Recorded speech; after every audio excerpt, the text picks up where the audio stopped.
Detroit is Different is where you get information, artistry, history, music, and even comedy. Detroit is Different, a home for the culture of Detroit. Visit online at DetroitisDifferent.com today. Welcome back to the Detroit is Different podcast studios. And you already know it's the throw of the fall, but I'm still sitting on some heat and interviews to give. This is an interview with somebody that I met, and we kind of were already interconnected now that I'm finding out through people, but definitely a great discussion we've already had. Somebody with the People's Platform. If you're unfamiliar with the People's Platform, when you're driving down the Lodge or 75 and you see these big billboards, and they will definitely say things like, we need black leadership in Detroit, and we definitely need you to get out to the polls and support what will support the people. It's People's Platform, but so much more. It's a journalism organization. It is an organization that helps gather information for people like me when you don't know what's going on, how your rights are being bullied around. It's a lot of people saying that oh man, legally we can help you, but sometimes legalese is for attorneys. Sometimes you need real people talk. Real people talk about what you can do when you're being bullied by a system that is not advocating for people, but more so advocating for corporations. Here we got Theo Pride. Theo Pride, how you feeling? Feeling good, my brother. Thank you for having me. Yes, sir. It's definitely an honor and a pleasure. I done already checked out folks you done had in the cipher, so I definitely feel blessed to kind of follow those legendary acts, Baba Malik. I seen you had Bodie James, so you all over the place. I like your diversity, brother. Yeah, it's like 60 minutes for the hood. No doubt. So with that being said, the traditional way, your Detroit story, your people, how far back does your family connect to the D? Yeah, man. I think my story is just like most black folk in Detroit. My great grandfather came here from Tennessee. Mom's side, dad's side. My father's side. Okay. My father's side. Actually, my mom is Korean, and I don't know shit about what's going on over there. Actually, maybe we can get into that though. But on my father's side, right? My great grandfather, he came here from Tennessee, looking for opportunity. Just like a lot of other black folk during the Great Migration. Coming from Tennessee and actually coming from a place in Tennessee called Pride Hollow. So my last name is Pride. Wow. And so during Reconstruction, it was a process of land transfer, right? And land was transferred over to, right, my people, the Prides, and they actually got a plot of land called Pride Hollow. And so leaving Pride Hollow, coming to Detroit, during the 1930s and the 1940s, right, looking for economic opportunities, working for the Ford Motor Company, and you know how the process of the Great Migration go. One cat get there, hey, it's jobs here. He called back to the crib, come on, it's opportunity. You can stay with me and so forth. And so that's actually what happened. My uncle came here first. My great uncle came here first, right? Called my great grandfather. He came down, brought the whole family, met my great grandmother, had my grandfather, and my people grew up on the North End. Grew up on the North End, historically black North End. Had a lot of growing up, had a lot of stories about everything that happened on the North End. Okay, and before we get there, it's unique that you talk about Reconstruction and Absolutely. then even the position that you're sitting in. I think it's like a lot of American history. If you look in the history books and the way stories are told, it's certain spots where it'll be like a blind spot, that don't make sense. That don't make sense. One of the biggest things that don't make sense is definitely after the Reconstruction period and the role that black people played in America, which makes logical sense when we start thinking of the functionality of our relationship to agriculture, obviously. So farming and enslavement, obviously, in that business. Yeah. I don't know if most people know that, Congress people, senators, and really a huge, I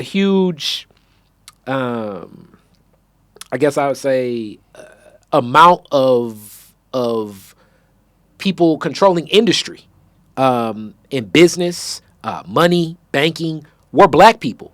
Absolutely.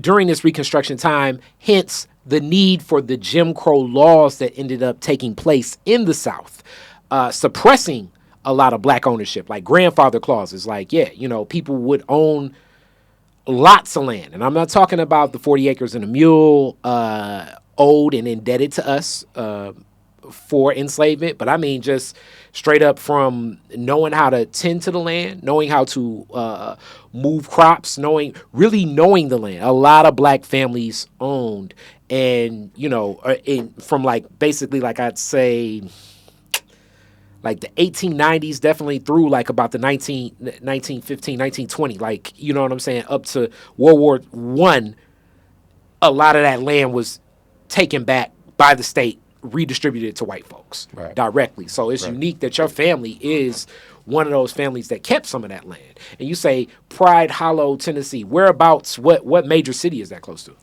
You know what? I don't even know, quite honestly. You know, I the story. Yeah, I know but the ain't story. been in that space. Yeah, never been in that space. Okay, but absolutely, like listening to the story of Reconstruction and how during Reconstruction there was a political process by which, the Freedmen's Bureau and so forth, that it was the idea not only to free our people, but then also to put them in political and economic positions where they can succeed. Yeah. Right. Of course, those institutions broke down, but Definitely. It was still this process by which, black people had land, a lot of land, even into this day, black people have a lot of land, a lot of rural land, particularly in the South. And so there has been a process by which there is something called air rights, And so black folks not knowing that, their great grandfather and so forth had land and so forth, and so the way in which certain type legal processes step in and take that land, but to go back to the way in which certain black people had land in the South, but still had to leave west and the Midwest and West, go yes. To find economic opportunities. It was a mechanism by which in the South there were no economic institutions, There were no economic institutions by which, they could then use that land, productively, and make money. And so the land lay dormant. And so that's why a lot of black folk just left the land. Like, we can't do shit with this. Yeah, because you weren't going to be honored. So you would meaning, so people can kind of understand this more so in direct lens. It's like you may have the best product. You may grow the best apples in South Carolina. It don't matter. Just because you black, we're not going to buy your apples. Furthermore, we may just, burn your whole crop. We may poison your whole crop. We may do a lot of nefarious things because we're just not going to honor. Banks wouldn't honor your checks. Debts would not be honored if you were co-signment at a grocery store with a biller. It just different things. And these laws were just on the books, as we know, slowly but surely. I mean, everything fell under the anchor of Jim Crow laws, but those Jim Crow laws began happening soon after, especially those daughters of the Confederate Army that were looking to quote unquote bolster the pride in the Southern gentlemen after the fall of the Civil War. So as the Yankee troops, I guess, started leaving many of the Southern provinces, more and more of these incidents. And I'm definitely not necessarily saying that the Union soldiers were friends of the black man either, but or the black family either, but it's something to be mindful of. And it's unique that you're in this position now, helping black folks keep their houses and keep their land. No doubt. Where Full it's like circle. 360 as it continues. And you said North End. When I think of North End as a Northwestern graduate, I think a lot of people think definitely, you got a lot from Northwestern. Yeah. A lot from Cass when we think about Motown. But a lot of the Motown guys were Northern people. Yeah, they absolutely were. Yeah. Yo, I remember being over my grandparents' house and going through old photo albums, straight up, and looking at old black and whites, yo, is that Smokey Robinson? Thanksgiving dinner with my family. On the staircase, just chilling. Is that David Ruffin? Absolutely. And they all knew each other and they kicked it. Yeah. And the North End has a different. Every time I think about it, shout out to Dolores Bennett. That was my big homie all the time. She was rest in peace. But North End has like a different. It's a different culture over there. I don't know what's going on the North End. It's like a different feel, like where technically I guess you could say it's East Side, but it don't really feel like the East Side. It don't really feel like the West Side. It feel like a world of its own, and definitely one of the communities that to this day more so than a lot of other ones. Some of the families that have been there for generations, Long time, yeah. You know.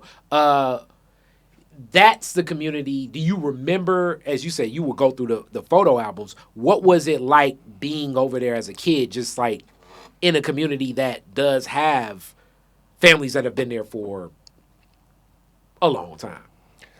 Do you know, and I want to kind of like root this kind of answer in a juxtaposition to like what I know Gotcha. now. You know what I'm saying? So I grew up on the West Side. I grew up on 7 Mile and Evergreen. Okay. And the time I was growing up over there, black families were. So I grew up during the crack era, during the 1980s. And it was kind of the disintegration of the black family as an institution. But other black institutions that were historically had existed in our communities to provide leadership, to provide resources, to provide guidance, and all of those type of things. So those things were dissolving right before my eyes. And so it was a little bit more precarious. You know, with my grandparents, it was a certain type of stability, right, because of the roots that had existed historically, right? And so when you entered the North End, when I was over my grandparents' house, it was like, this is protected black space, right? And this is like real community. And it was the way in which you can go outside, right? And Miss Madam Fields and Miss Johnson, right? They all knew you and they can discipline you. And it was no controversy over it, about it because right, folks knew it was out of love, you know, those type of things. So, right, it was definitely a different kind of fabric of community, a different type of dimension and dynamic of community because of, right, the historical roots, right, because of the deep roots that black people had in the area, right. It was fortified black space. And, you know, when I think about the city, when I think about our city, I'm like, yo, where's those fortified black spaces? You know what I'm saying? Like, you know, historically the North End has been. Yeah, and I've talked about a couple other anchors on the North End, but you definitely, I can say this about the North End too. It's some church going on the North End. You're not walking. If you walk into a North End church, it's some church. It's not like rocking. It's not going to be like okay, I'm probably going to go at 11. You know what I'm saying? Get out around 12, 12:30. No. It's some church going on over there. So, like, I mean, obviously people think about, you know, Bishop Van, Reverend Holly, but so many of the other ones, like it's. Yeah, we went to a small one, Oakland Avenue Missionary Baptist Church, pastored by the late great Reverend Larry Walker. But yeah, we used to get it rocking up in there for sure. Oh, it's so many like the church. As like when I interviewed Prostel, I always loved Ocknar tunes. Yeah. Always loved just even the feel of the Considine Center, the basketball run there. It was solid. You know what I'm saying? Like that definitely was it was a little. You know, you take a hard foul there. To say the least. It's a community that, as you say, like. Anchors in black spaces, you know, in those families, even when the events happen now, kind of like with my community that bring back the old neighborhood, it welcomes a lot of folks. Yeah. So that's like kind of into the grandparent story. Your parents, what's their story? Yeah, my parents. So yeah, my father grew up on the North End. They later moved to 6 Mile, Livernois area. Okay. You know, both of my grandparents worked for GM, and they were union reps. And so they was deep in it. Just start making more money, quite honestly, right? And moved to a better neighborhood. You know, my father, he went to Mumford. And, okay. my father was, I want to say this night. He was a street guy. He was a street guy. You know what I'm saying? Even though he didn't really have to be, I don't think so. Right. Yeah. But you know, he was in the streets. But he was also a very, you know, I'm gonna toot his horn a little bit. A kind of precocious dude. You know what I'm saying? He was really, really smart. He played 5 different instruments. Wow. He taught himself how to be an architect, you know, these type of things. And so, you know, he was a smart dude. But he ended up going to the military, signing up for the military against my grandfather's wishes. So this is another dynamic too. I grew up in a real militant family, right? When I walked into my grandfather's man cave, I guess you can say, right? He had pictures of Malcolm X everywhere. El Hajj Malik El Shabazz, rest in peace, master teacher. And you know, my grandfather fought in the Korean War. And the racism he had experienced in the Korean War, coming back home to Detroit, right, fighting for this country and not being afforded opportunity and the type of dignity and the respect that he deserved. He was really, really, of course, right, angry because of that. And so I always told my father, man, you bet not ever sign up for the white man's army, ever. Mm-hmm. And so I think my father, you know, I asked him, you know, this when he was alive. My father's deceased, but I asked him this when he was alive. Did you join the army out of spite, you know, despite grandpa? He says no. You know, he said he just wanted to get out of the conditions, and so he left.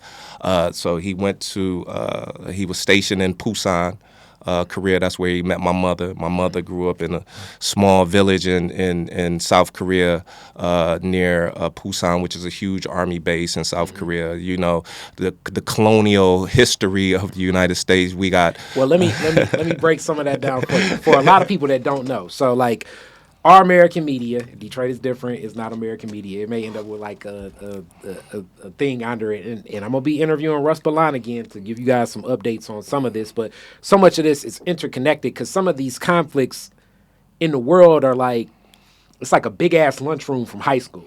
Yeah. You know, where you think that it's over, you know what I'm saying? But not really. The Korean War... and this is because history is written by, quote unquote, his story. And his story of how we look at the Korean War is not what really happened. What happened in the Korean War is America bombed the hell out of Korea. When I say bomb the hell out of Korea, especially like North Korea, like to the point where, you know, what's honored in Japan would be looked at like times like 7. A lot of the generals that led that war were Michigan-based generals. It was kind of like even trying and testing the grotesque nature of how to hold people back, place these embargoes. So like the people of North Korea, as we see it, have had such a strenuous, always hate towards America for what was done because of the generational things that happened from poisoning, deformity, and so much. That Korean War was one of, as like the war historians will even tell you, one of the most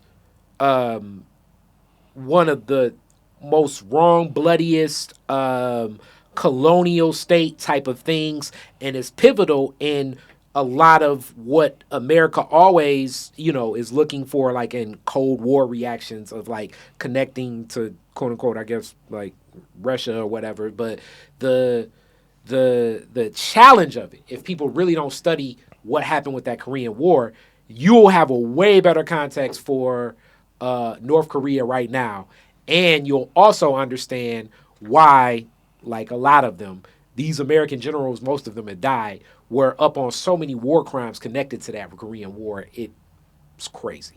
But I had to give that 2 cents of a historical lens for people to understand that that Korean War was one of the worst.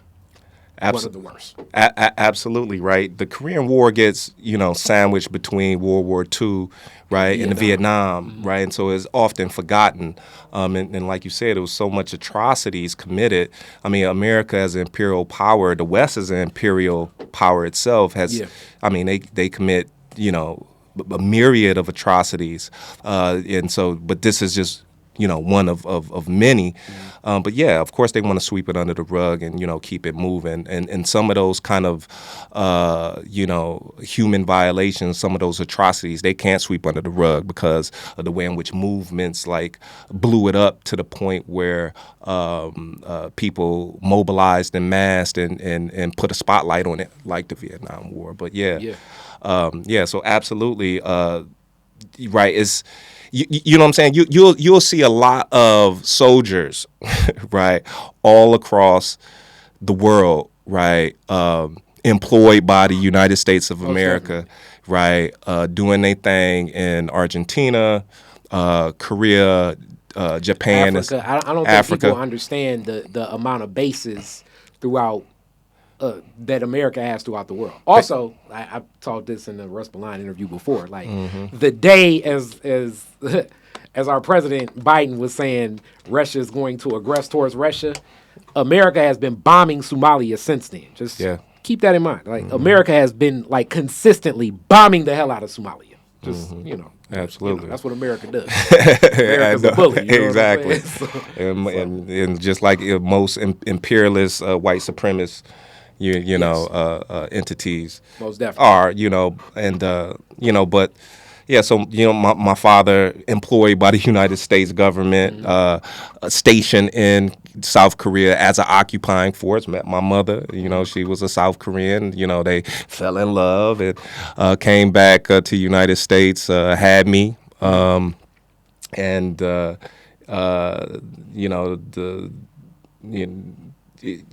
always think about my mom, being Korean, coming to Detroit, a majority black city, not even knowing the language, and having to, because my parents eventually got divorced, right? And so that's the dynamic I grew up with. Like my mom over here, she's Korean, she doesn't, speak good English, and I'm worried about her, and but I live with my father, and but my father was and I think it was the residue from the militancy of my grandfather. He was also a militant dude. And so I grew up with kind of this interesting kind of dynamic of understanding like militant black politics, liberation theories. I grew up reading, Dr. Francis Cress Welsing. I love it. So that means you done read some Amos Wilson. Dr. Amos Wilson, Dr. Naeem Akbar, stayed in the Shrine of the Black Madonna, and so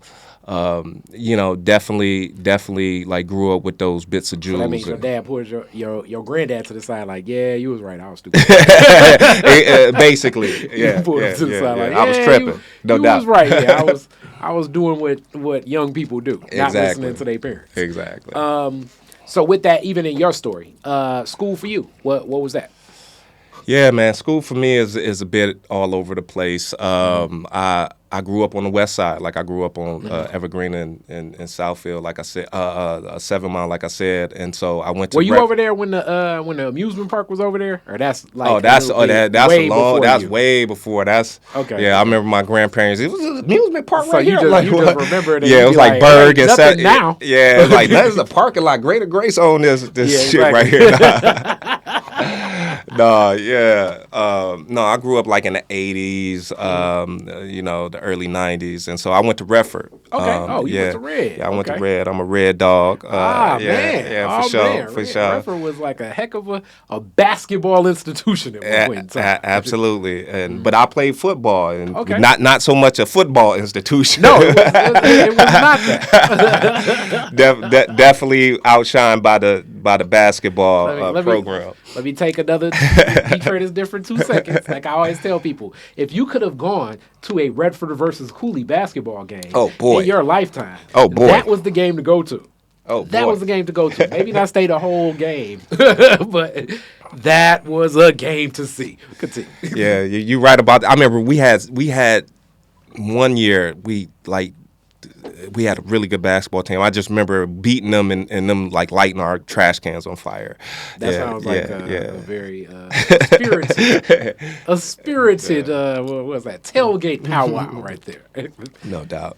All right, so Red, and then Redford was one of those schools that closed that threw me off because it's like they rebuilt the football facility and everything. It was like it was a lot of capital investment put into Redford. No doubt. And then they were like, we closing Redford. I was like, wow, that's surprising. No doubt. Very surprising, right? And it's also, my bad, I'm cutting you off a little further. Like, Redford, unlike a lot of the other schools, is one of the few schools in, like, that footprint. Like, the closest other school is a long way from Redford. Long way. Absolutely. Like, it's not, you're getting the kids from Brightmoor, you're getting the kids from, or as they say, the Mo, you're getting the kids from the Mo, you're getting the kids from, like, basically, if you're not going to go to Redford, it's like you, I guess, got to go to Henry Ford or McKenzie, and depending upon where you live, that's a long way. That's a big distance to travel because you may not get into CMA. Right. But exactly. No, you're absolutely right, and that was the befuddling part about like Redford closing. So I graduated in 1997, and so the year after I graduate, they poured like $1 million, I want to say, into the football field, and so which they constructed wrongly, and they had to put more money into it to fix it. But new scoreboard, new field, new turf, new stands. It was like, I ain't playing on this. Exactly, like we was playing in gravel. I was, it was broken glass on the field and everything. Exactly. But they poured a lot of money into it. And another thing, right, Redford was the second biggest high school in the city next to Cass, right? I graduated with 600 seniors. So it was a pretty big school in terms of student enrollment, but then also too spatially, it was a big school. We had a huge Votech wing where we would do cosmetology, all the automotive mechanics, all of these type of things. I mean, so it was a good school, and they poured money into it, and they closed it. I'm of the mindset that these type of developments aren't haphazard, right? They just don't happen. They are planned years in advance, and so the powers that be, investors, along with the development industrial complex, and that's including our public economic development agencies like the DEGC, the Detroit Economic Growth Corporation. They're sitting back in rooms and they have already pinpointed areas, right? This area is going to look like this. And these are the suitors, and they actively go out and they seek capital investment, right, to make these things happen. And so I firmly believe that they had a gentrification model, right, for that particular community because so it's a real interesting kind of spatial dynamic here, right? Because it's adjacent to Brightmoor, but it's also adjacent to Old Redford, and it's also adjacent to Rosedale. And so there are. And so if you think about kind of the gentrifying like cultural mindset, very hipsterish, right? They're looking for a nitty gritty area, but one that speaks to them in terms of safety. And so Old Redford kind of rings that, Brightmoor rings that as well because of the low levels of density, right? You could just set up shop and then also too as an urban agricultural kind of model there, like controlled by white folks. And so it provides like a sense of safety for them. And so I think they looked at these kind of these socio-spatial dynamics and said, hey, put this thing here, and it's a great investment for a particular investor. And so that's what happened. Yeah, it blew my mind seeing Redford close. Like, and I'm not saying I didn't want to see any of the schools close. I graduated in 2001, and like people can't, and they do these goofy things like where it'll be like an academy inside the school. It was about 28 different buildings across the country, across the city that were high schools when I graduated. You too. Like some of the high schools closing, it's like, a kid that go to Murray Wright could probably go to Northwestern. I know the legacy made sense, that may bother you. You know what I'm saying? Right. A kid that go to Cooley may be able to go to Mumford or McKenzie. Like that's close enough. That's right. But like, yeah, that one closed and blew my mind. Yeah. I was like, damn, where would the kid from Redford? It's like, because it's not another, like, it basically, by closing that, and then you have, man, I forget, and I used to be Detroit Community School. Like, that became kind of like the only school for the students in that area, and then that's still like on the other side of, that's on like the other side closer to Brightmoor. And then you also have to keep this in mind, like when you're a high schooler, and I know this sounds out of this world to a lot of older people, but when you cross neighborhoods, that can get dangerous for you when you're a high schooler. No doubt. So the amount of neighborhoods you crossing to get, if you live, as you say, from like Rosedale Park to get to Henry Ford, it's a lot of neighborhoods. A lot of neighborhoods. A lot of neighborhoods where like that bus ride down 8 Mile, and you gonna have to time. It's like, I may want to miss this one. Yeah, you have May to wanna wait on this strategize one. for sure. Yeah, you got to think on your feet, because it's like, I don't want no static, because Sconies is live over here. You know what I'm saying? Like, I do not need no. No, but you know what? That's exactly what happened, right? Like you said, when you think about where Redford is positioned, you're right, Grand River, 6 Mile, that area. When you look at 6 Mile, the kids south of 6 Mile, right, go south. There's no other school there, right, occupying that area. So you get rid of that. All of the kids south of 6 Mile right there, they're going to have to, go to Henry Ford? Possibly go to Cody, which is other neighborhood. You know what I'm saying? Now you dealing with the Joy Road kids. Exactly. Because as far as I always tell people, as much as I live over on this side and I recognize Joy Road does come to Livernois and stuff, when I hear Joy Road, I really think Exit 9. And that's an interesting community within itself. And then when you're a kid, that is a community that, yeah, you're right. If you're right there.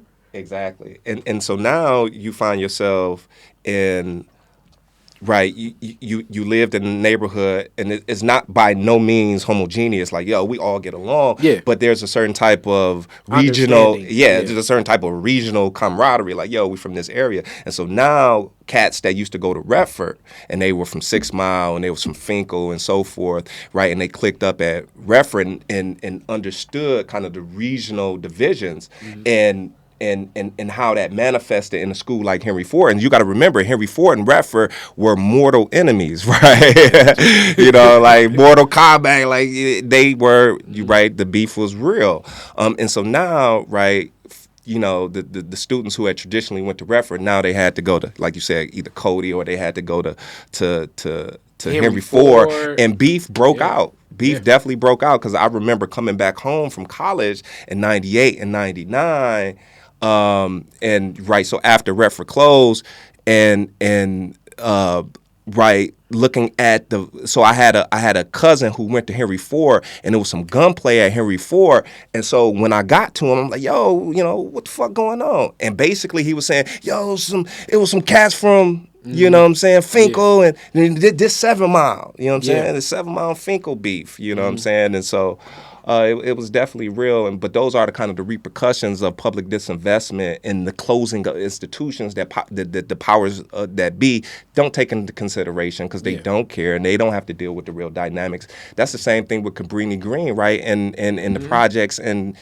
Chicago, right? They tore down these institutions. Not that they shouldn't have been tore down. There was some problems with that, absolutely, but to have no game plan and not to kind of predict and foresee the kind of social conflict that would emerge, right, from the dissolving, right, of those long institutions, and kind of the reverberating impacts on community. And it's, because like it seems like definitely some nonsensical tribalism. Yes, it is that, but that doesn't change the fact that when you on the Dexter bus and you going past these kids in Central, and I'm a Northwestern kid, it don't change the fact that it's going to be possibly an exchange just because. You know what I'm saying? Like, because you ain't from the hood. Exactly. Yeah. And so, you have to think through, I often tell people, growing up over here in this neighborhood, and leaving King, getting kicked out of King, and picking a school, it's like, okay, I'd rather pick Northwestern because it's like now that my family lives on this side of Dexter, I can't spend my whole day hanging around people from 12th Street and Linwood and then go back home walking past all these kids from Dexter. That's right. It's probably not going to be a safe thing. That's right. So it's like, let's go to Northwestern, further up the way where I'm a little more unknown, and I just know a couple people, and I just know all these Dexter people. So it's like I know my associations here. It's not feathered. And this dynamic plays out with kids, but it's just real, as you say, like these social things. Absolutely. And that was a school that still is shockingly close. And even seeing that Meyer now, it's just like like the way history is written. It's like, this is just so unique of what was here and all the investment put in. And that's the other shocking thing. It was a lot of money put into Redford before it's just like, we not opening Redford again. You know what's a crazy thing, too? We look at the process of, like, hyper austerity, right, and public disinvestment. That was happening before the bankruptcy, but certainly accelerated because of it. And at the same time, you get this austerity, like, yo, we ain't got enough money for libraries and schools and shit, but we got enough money to hand over, right, development dollars to, Dan Gilbert, the Illages, so forth, right, this process of reindustrialization. And so the Myers up there, right, they got a brownfield, right, and so they got tax incentives, so they got money too. They got public dollars to develop that thing. And so it's really crazy the way in which you look at some of these developments and they've taken artifacts, right, from that history, from our history, right, fortified Black communities or remnants of it, right, and appropriated them in certain type of ways to give them the forward-facing appearance of community, right? So this is what they did to Redford. We used to have this big plaque. Right, in the school next to the office, and it said Redford Huskies and the home of the Huskies. They took that plaque and mounted it right in front of the Meyer. So you can go right there. And shop at the Meyer and see our high school home of the Husky plaque. But they did the same thing with Kettering too. They took the Kettering K and put it. No, they put it on the other side. Which, Kettering, like I always tell people, the Detroit is different fact. You ever go to as the president of the Northwestern alumni, if you can pick an alumni picnic all class event to go to KE. Kettering's alumni thing is the best. They get it cracking, no doubt. They get it rocking. More than any of them. You guys do a solid one. McKenzie does a solid one. We definitely rock. But that is the cream of the crop experience, because that is one of those communities where a lot of those families stay, which accelerates. And I like that we're here now in this discussion and we're talking about development and you doing so much. After that, you transition to college. What are you studying? What was your interest? Really, how do you drive into this space of having so much interest in displacement of Black folks when it comes to housing and how to fight against it? Yeah, my story takes a lot of different turns. And so I actually played football in high school and end up getting a scholarship to go to college. And not to say I wouldn't have went to college if it wasn't for that scholarship, but it definitely played a role in it. Yeah, and so I end up going to a small school in Minnesota, University of Minnesota Morris. And what position? I played defensive back. I figured. Yeah, I played defensive back. If I could rewind time, I would not play football because the wear and tear that is left on my body, I don't think the cost benefit makes sense. I would not put my son in football, but got to the space. I played football. I was doing what I loved. I ended up really messing my knee up my junior year, and I felt somewhat discarded by the team. And I wasn't a great student before. And not to say I couldn't do the work. I certainly could do the work, but I was focused on football. And I remember I had a professor, a sociology professor, and his name was Dr. Solomon Gashaw, really, really smart, sharp, critical brother from Ethiopia.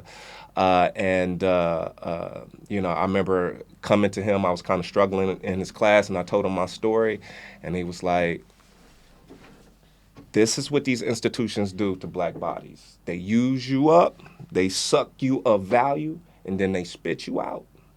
You need to make sure that you get what you came for, right? Get this credential, right, and do something with it."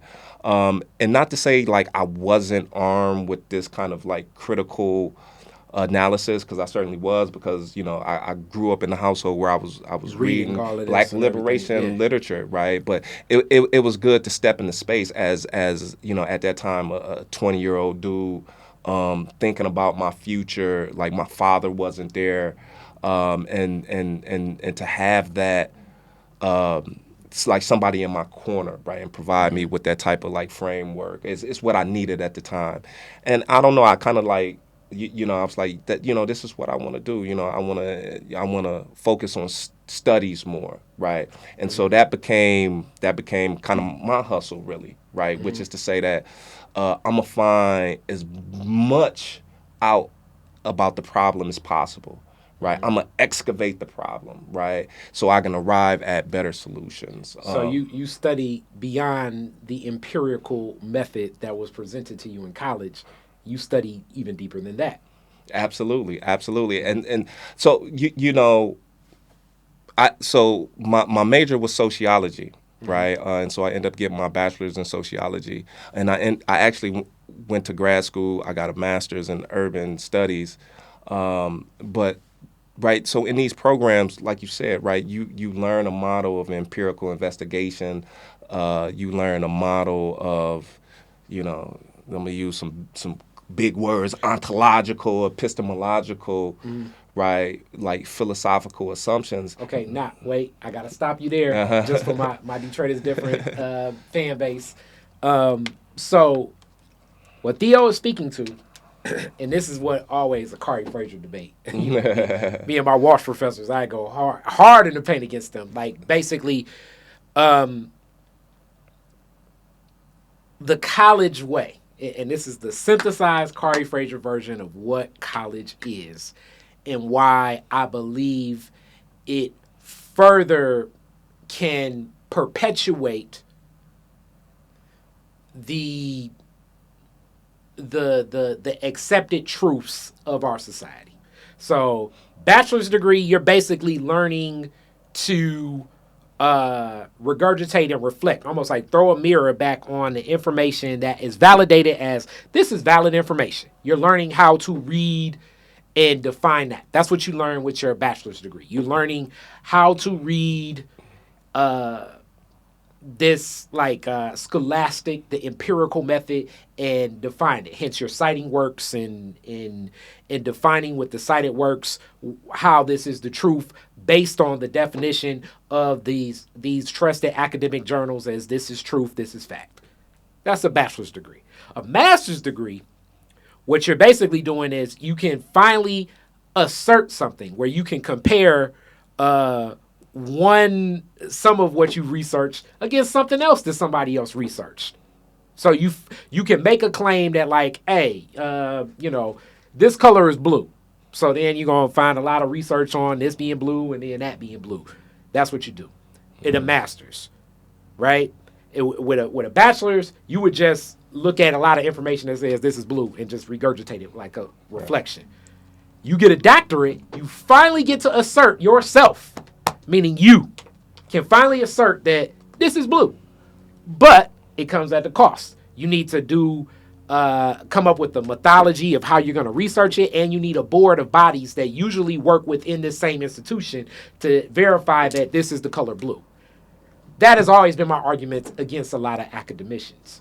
It's that the system itself is so built in an infrastructure by these journals, by the writings, by the people that will be in your PhD group and all of this stuff. Basically, it paints you in a corner where if this information and data ain't already there, then it don't make sense. And a lot of this, back to my pro-blackness, a lot of these same systems, and even when you really study these books, are the same twisted, distorted systems and books that used physical evidence to further validate that black people were less than human. The start of a lot of psychology, the start of a lot of anthropology, the start of a lot of psychiatrics, a lot of this, especially biology, when we think about medical apartheid and so much more. A lot of this stuff starts with that, and it uses these institutions as a blockade, because almost like, oh, without these letters at the end of your name, we just dismiss whatever the hell you say, as if like, yo, the color is blue. Like, I don't need 12 people to agree that this is blue and then show you my findings of why it's blue. Right. Sometimes it just is blue, which right. So I already like the angle of where you're going, because basically you're almost using the mythology of the machine against the machine. Absolutely. I think a lot of that came from kind of my critical, perspective growing up. And so I was already skeptical, like, of these institutions, and wanted to work for me, right? And being very mindful and cognizant of the way in which it was indoctrinating, right? Like the function of it was to indoctrinate. And so trying to kind of critically piece through, like, what do I need and what is the bullshit? But I absolutely, like, I 100% agree with you. We have to understand, like, the real context we're in. Like, we're in the context of power, right? And the institution of education, it is not neutral, it's not objective, it's not there to work in these kind of unbiased ways to do whatever. It's working to reproduce power. And so we always have to like have that piece of context, like, when we evaluate and try to understand stuff. But the kind of the wrinkle that I tried to take away from it was this, in terms of trying to arrive at and understand truth better. Like, yo, like how is this real? Like, when we compare it to other forms of knowledge, we all have to have a process by which we call out bullshit. Like, what's real, right, and what's bullshit. Like, and so we all have to have a methodology by which we check, investigate, and research the knowledge or research the information. All of those particular approaches or methodologies are rooted already in certain type of assumptions that kind of reinforce white supremacy or class biases or what have you. Yeah. But first you got to put forth, right? So it don't got to be, right, the Western model, but you do got to put forth some type of methodology, like, yo, this is how I verify my shit, right? Yeah. Right. 1 + 2 = 3.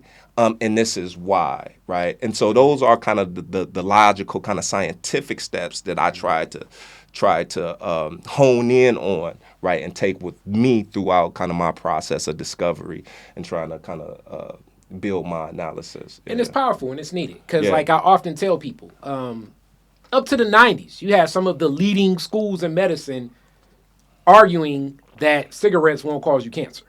Like, right. Seriously, that was happening, like, in the 90s.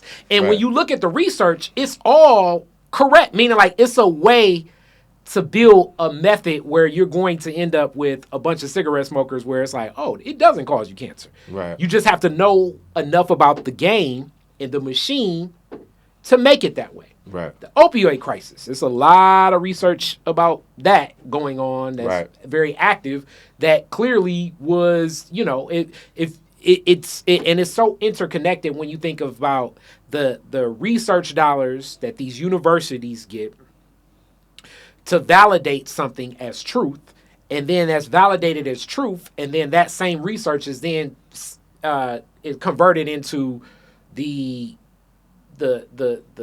like Wall Street. I'm really zeroing this down, so this is like a real overview, I guess, like, how, universities for dummies. So it's like, I pay you to do a research study on, like, podcasts are needed in inner cities in Detroit. Mm-hmm.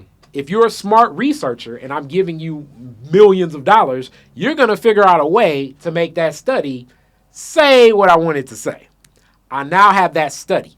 I turn around and I go to my board of directors as an investment group and I say, hey, look at this study. This study is going to be released through Theo's lead researcher at the University of Theo. So now, with this, and we're going to have other people speak on it and write about it, it's going to be accepted as truth. We're the first people that have the line on like what's happening here. So we need to make more investment so we can invest and be ready to expand our company. This is how these things happen all the time.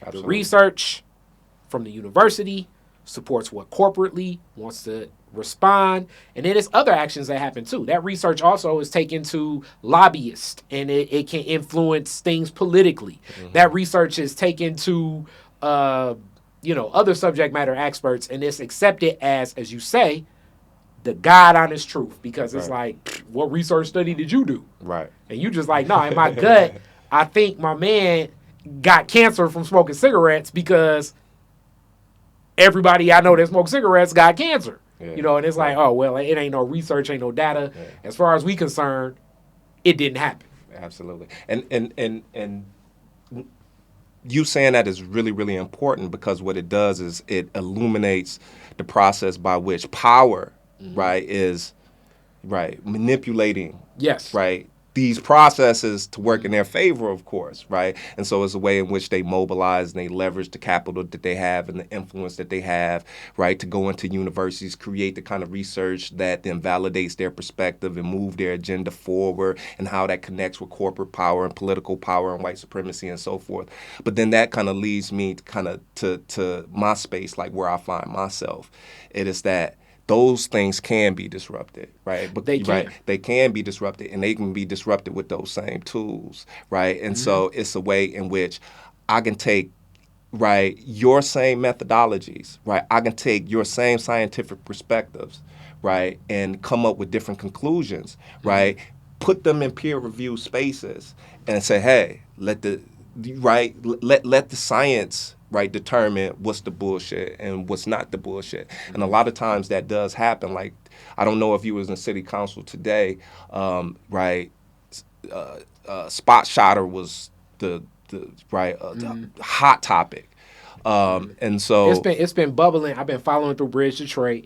I haven't been up on it as of today, but I know it's been in talks for so long, especially, and that's the thing, you can disrupt the way some of this goes, the way that even facial recognition, shout out to Tawana, is recognizing how racist facial recognition is, as that's a new, to me, technology has always been, but especially now is the new entrant in this whole machine of academic truth, corporations, and technology, because they try to hide behind the veil of this technology. That's like ShotSpotter, as if, well, it's technology, it's a machine, it's just going to do what a machine does. No. Right. Machines are designed by man.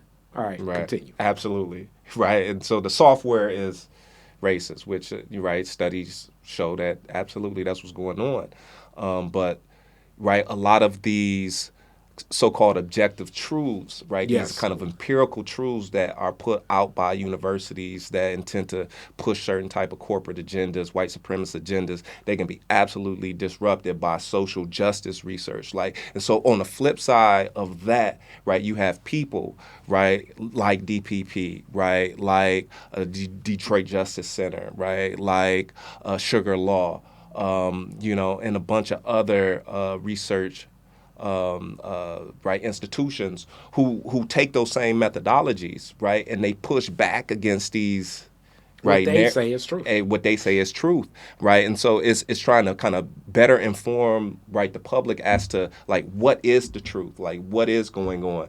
And so I think a lot of times what happens, and also too, it matters who has the loudest voice, and a lot of times those who have the biggest dollars, whoever has the biggest bag has the loudest voice. I think so, but with the work, and this may be me being idealistic, but you still can introduce arguments of what people are saying. And when you introduce those arguments, now it gets the machine backpedaling a little bit. They have to recognize, I don't know if the mayor will ever come out and say it, but Project Greenlight has been a dismal failure. Absolutely. The mayor's not going to come on TV and say it, nobody from the communication staff, but a lot of that is definitely due to the work that you guys are doing. A lot of the work of grassroots organizing has shut down what people would look at Project Greenlight the way it was packaged. It was like, hey, you're going to see this green light, it's a camera, the cops going to pull up, it's cool, businesses buy into it, they spend X amount of money per year, ain't going to be no more crime in front of business. Absolutely. And shut down. And that's where the fight happens, right? And that's where the struggle happens, because then you have power with, right, research tools and information, but then also to, right, the deep pockets to create a huge propaganda campaign, right? Like, who give a fuck what the truth is? Like, yo, we got enough money, right, to convince you, right, to persuade you, right, to our side. But that's when community steps in, like armed with, right, counter research, counterpoints, right, empirical analysis that then dispute, right, and challenge these claims, right, hand it to the people, right, hand it to the people, maybe not with the same amount of money and the same type of resources, like to control the narrative on a macro scale, a large scale, but handing it to the people so they can begin to, right, for themselves, right, understand the issues, right, in deeper, nuanced ways, and so when they see the propaganda, be more equipped, right, to critique it, right, in deeper ways, and challenge it, yeah. So with that, your journey in this space, working with Detroit People's Platform, we're here now. For sure. In this discussion, what is it like? What does it like? How do you connect a lot of the academic,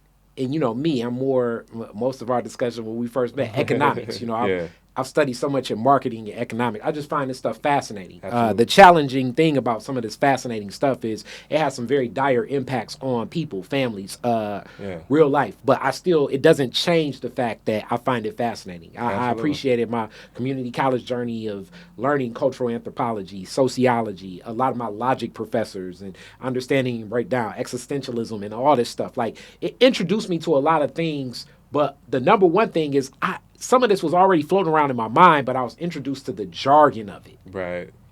So it's a lot of words, and people even say, like, you always using them big words, Corey. I'm not trying to, like, seem as though, you know what I'm saying? I'm not trying to TI you. Shout out to my man Tip.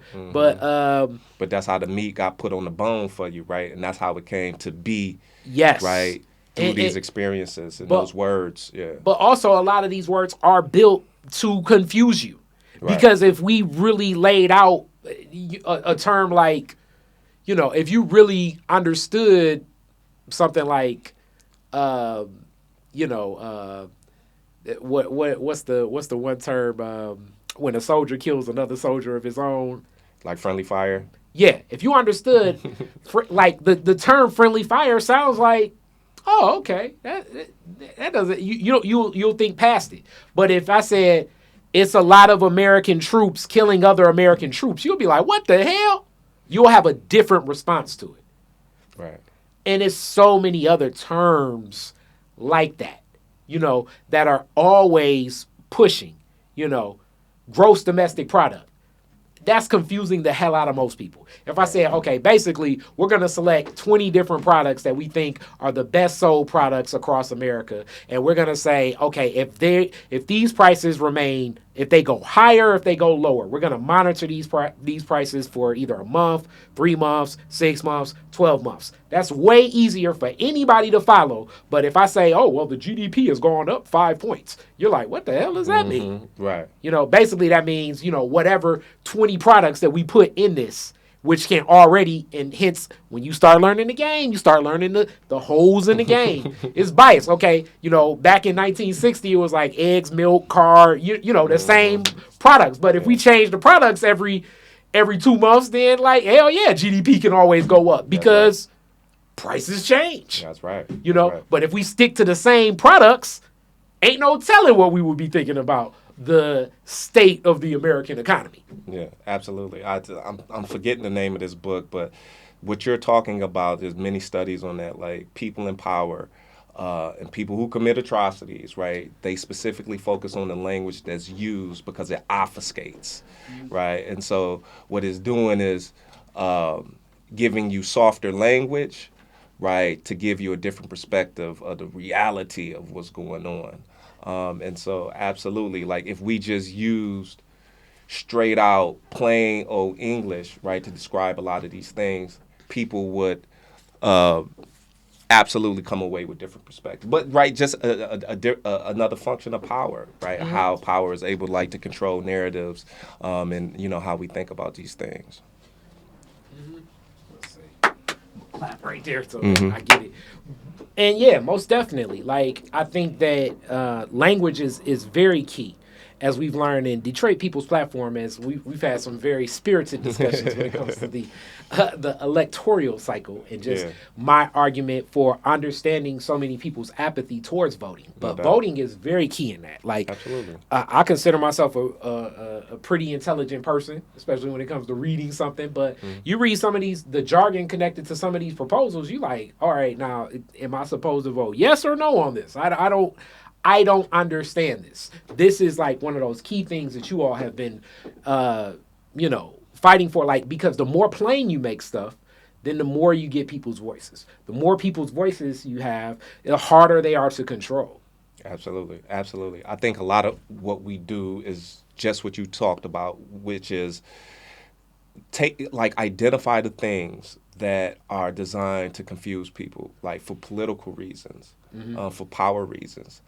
Remix those things, right, and give it back to community the way in which they should have it so they can understand it and step into the space armed with information to make informed choices as to what to do. And so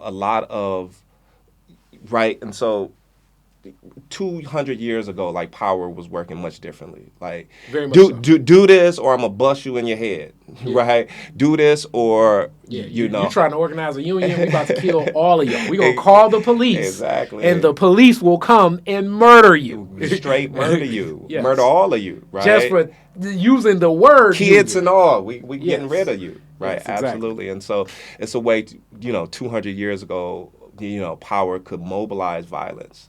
Monopolize violence in certain type of ways to push their agenda, right? Those things happen, of course, but that's not the primary way in which power is operating. I think today, even as I add to it, I mean, you have. I don't think that, quote unquote. This is another classic debate I have with all my professors, because now if at least when I was going to Walsh and with my master's, especially and I just got my master's last December. So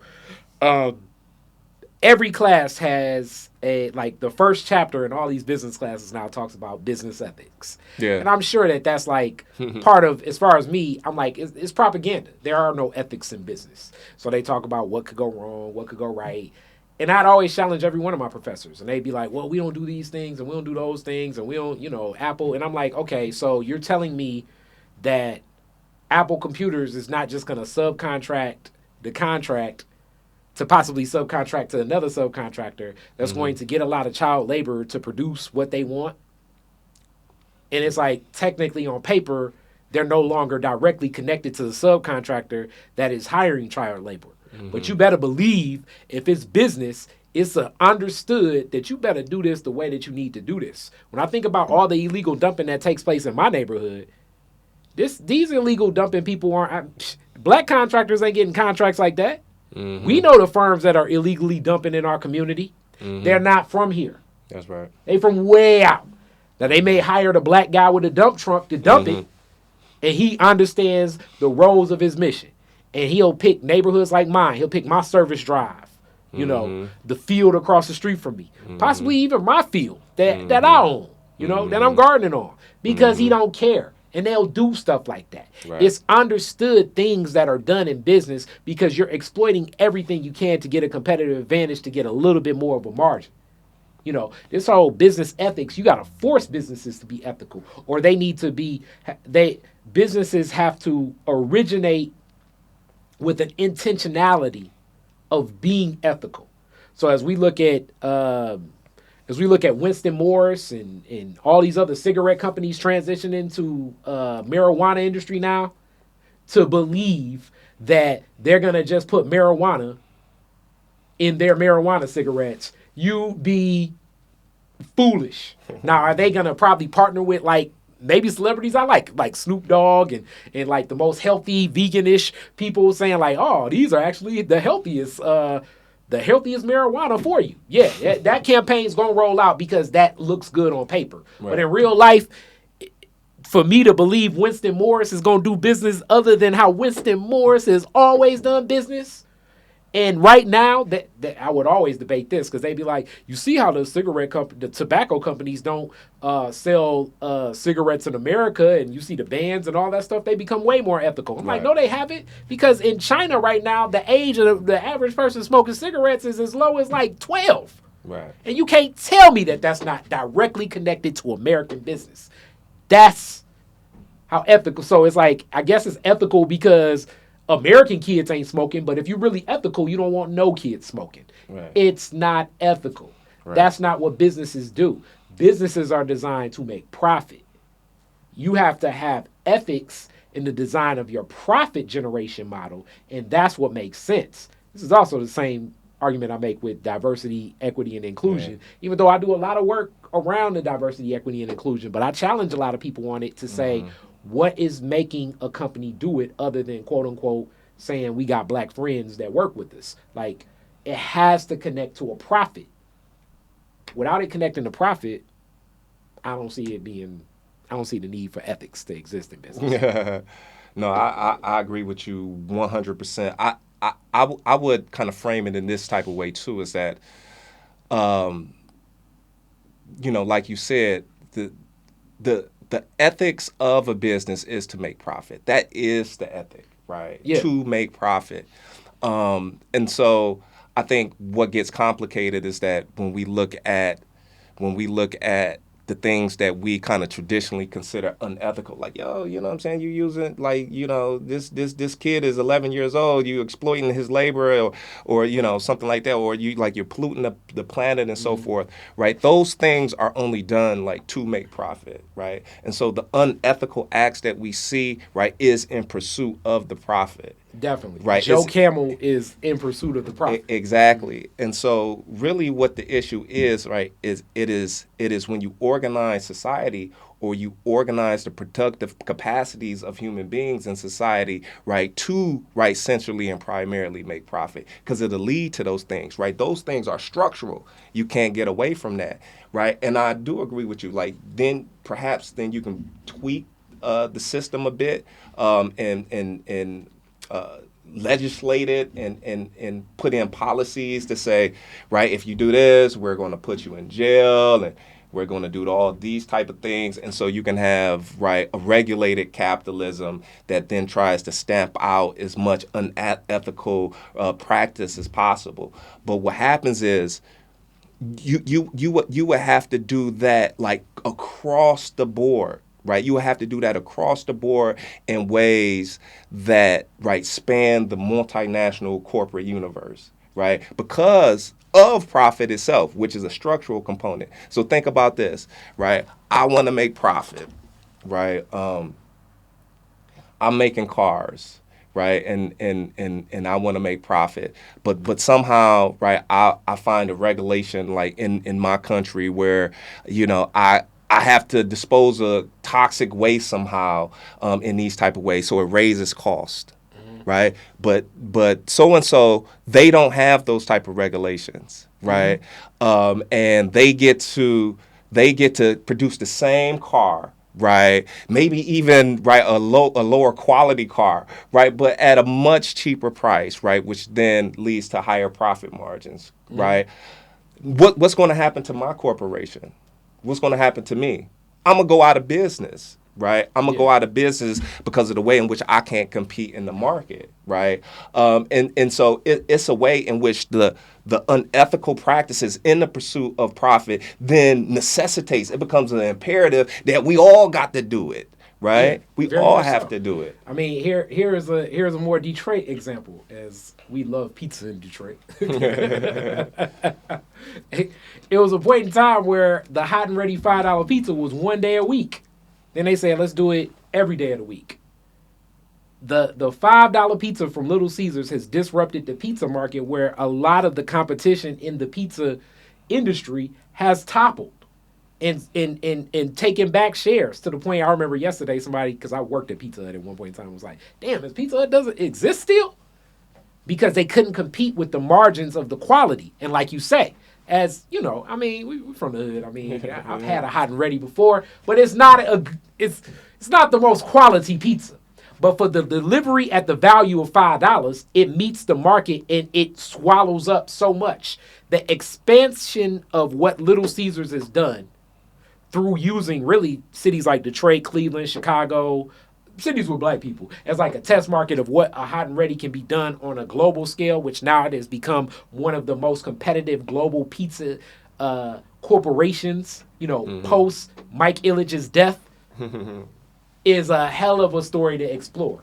All connected to, like we say, you meet in the market at LA. It's like, okay, this ain't the best quality product, but it's at such a competitive price that we're going to get all our other competitors out the way. Hence, the other competitors try to have like their $6 pizza or maybe their $7 pizza, and they're losing share because it's like, damn, for them to make their $5 pizza, they're probably still profiting. Maybe, I think on average with food, you always want to make 300% profit margin, possibly somewhere between 150, 300, but they're probably making like somewhere 300% profit margin on that. When the other pizza maker says, let's do a $6 pizza, they're probably maybe selling at scale, meaning they're selling at how much it costs to deliver what that pizza is. Mm-hmm. So they're losing even on that day, sort of to get into the market. Right. This is more of a, you may be able to follow because you see Little Caesar's model of what Theo just gave you, but it's interesting. And we see this in a lot of other industries. As things get flat, entrants can give a different offering. You're right. If you have a competitive advantage where you can go to that country and illegally dump what that is to be illegally dumped, then people will go. They're going to, eventually, I'm going to have to build a factory in that country. Mm-hmm. No matter how much my family works here and all of that stuff, it's like because you're going to get the ups on me eventually. You know what I'm saying? Like we look at, a Whole Foods entering a market, and Whole Foods is another example of things. But, the person that shops at Whole Foods may go to Whole Foods maybe once a month, but they may be at Aldi's 4 times a month. Mm-hmm. That's a classic example of the way that the model was built, of how to compete in the market and what the market will deliver. Period. It's about the meeting the customer at where you can make the most profit, unless from the origination it has some type of ethic in whatever you're building, whatever the ethic of whatever you're starting. It has to start like that because it's going to be hard to branch off and add in the concept of like, oh, we need diversity in this company. And oh, we need to have renewable energy. And oh yeah, we believe in recycling. And oh yeah, we also are going to believe in animal rights. And oh yeah, we gonna actually believe in whatever. All of that stuff is like, it's cute and it looks good, and we may put that in our nonprofit, quote unquote. That's the other thing. Our little package, we could care less. But one of the best things to do is just throw that into philanthropy. Yeah, which happens a lot. Yeah, but you know the example you use too, like even the fact that Little Caesars creates a market and they're meeting customers and they're meeting the market at a certain point and they're maximizing profit because of it. Yep. Right. They change the profit landscape. And what I'm saying is that the fact that they're making so much profit off of that product, forces a Papa John's or forces a Domino's or forces somebody else to say, yo, we got the less than quality product in our pizzas too. But not only that, how do I get it to that price point? Yes. And so what wild shit do I got to do to get to that price point? And that's where the unethical, and so that's where the drive for profit. And so even when we think we win, like, yo, I got, man, $5. Papa John's got a $4 pizza. Exactly. The hell you eating? Exactly. What the hell? Direct diabetes. Exactly. Just like Taco Bell, remember that meat slime that they had? Yeah, that's how the taco was 99 cents. Yeah, for sure. And so that becomes, the fact that we create a whole economy, right, that evolves around, yo, I just need to make more money. It inevitably leads to people getting fucked over. And that's we're eye to eye with that. We're eye to eye with that. Sure. And with the People's Platform, it's unique because you play a role. The work you do. First, the organization work does a lot of things, but you work more in the election space, and then also protecting people with their properties. What's happening to so many people losing their properties because we look in and around our city. And man, oh man, I just read a story. It's just hard to believe. Like I saw Ken Harris posted it saying that there's more homeowners in Detroit now than renters. Which I'm like, what the hell, Detroit? What empirical data was used to justify this shit? Because I don't see that as being the truth right now. Right, which goes back to our discussions about like institutions of power using empirical analysis to dupe people, right, to put forth an analysis that aligns with their interests. Yeah. And so when you go back and really critique that study and what they're saying, one, right, is based on ACS data, right, the American Community Survey, which is a survey that they, like the census, they give to communities, but it's a much smaller sample size, right? Mm-hmm. And so they're capturing a smaller, right, group of the population to then like generalize to every like these 20 people represent all the 800,000 people in Detroit, right? And so they're using a much smaller sample size. But then also too, a whole bunch of studies already then came out and say, yo, a lot of this data was collected during COVID. And what happened during COVID, right? People who were most economically vulnerable, right, and negatively impacted by COVID, they were less inclined, right, and had lower rates of census participation. So it's showing up, even in the data collection, it's showing up bias. And so it's skewed towards people who were a little bit more economically secure. Who's that? Homeowners? Mm-hmm. And so who's the economically vulnerable people? Renters. And so, it's going to show up. If I'm an essential worker that I got to work at Kroger, I'm thinking I may die because somebody walked in here coughing asking, where is the Campbell's soup? And it's like, oh, they done asked for soup and they started coughing. I'm wearing a mask. The last thing I'm going to do is spend 30 minutes tonight taking this damn survey. Answering your damn questions. But if I work at a university and they have safety protocols and they said, okay, you can just furlough now. We'll just send you your check anyway. Yeah, I got all day to, I can, make a cup of tea. Yeah, let me bang this out. Over this, latte. And that's exactly what happened. And so the data is, and the results is terribly skewed towards, higher income, households, which is, it's going to show up that, home ownership may look like it's higher because those are the people who were reporting more. And so and you can just talk to the average Detroiter, right? We know what Detroit looked like when more homeowners lived here. Exactly. We know what Detroit looked like for homeowners. You know what I'm saying? Exactly. Homeowner, we know what that looked like. Exactly. It ain't right now, Detroit. Exactly. And I recognize this is also where politics and data play a role. Shout out to Karen Dumas, my big homie. Her whole story today was about Mike Duggan saying, judge me based on me retaining population and growing population. And those are figures that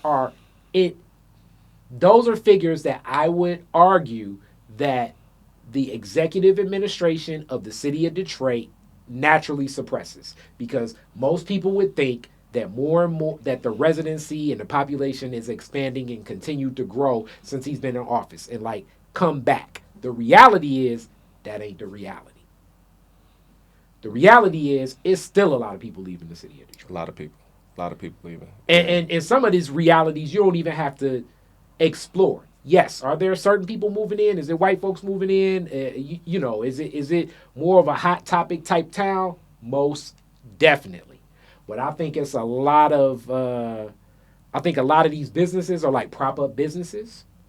I think a lot of, especially anything of the Gilbert Holdings, anything in Financial Town downtown, a lot of those businesses, you can go downtown and just do your own personal surveys and see See, I mean, you see people walking around those offices, and I'm sure they say, "Well, COVID shut this down." Nah, because if you go to Chicago right now, It's pop. yeah. You go to New York right now, Yeah. you go to LA right now, you go downtown Detroit, and you see most of those Gilbert Holdings, and you walk in most of those offices. It's a ghost town. It's very Yeah. big signs outside, but maybe a light on, one person operating inside. Like these are not the quote unquote sale of Detroit coming back.